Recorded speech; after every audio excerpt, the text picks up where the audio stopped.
نماز بسم اللہ الرحمن الرحیم۔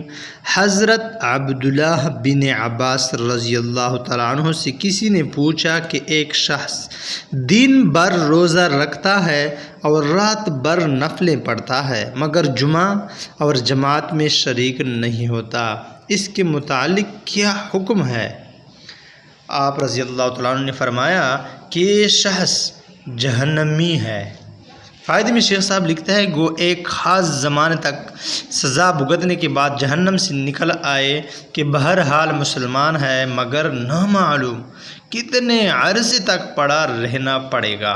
جاہل صوفیوں میں وظیفوں اور نفلوں کا تو زور ہوتا ہے مگر جماعت کی پرواہ نہیں ہوتی، اس کو وہ بزرگی سمجھتے ہیں، حالانکہ کمال بزرگی اللہ کے محبوب کا اتباع ہے۔ ایک حدیث میں وارد ہے کہ 3 شخصوں پر حق تعالی شانہ لعنت بھیجتے ہیں۔ ایک اس شخص پر جس سے نمازی کسی معقول وجہ سے ناراض ہو اور وہ امامت کرے، دوسری اس عورت پر جس کا خاوند اس سے ناراض ہو، تیسری اس شخص پر جو اذان کی آواز سنے اور جماعت میں شریک نہ ہو۔ وآخر دعوانا الحمدللہ رب العالمین۔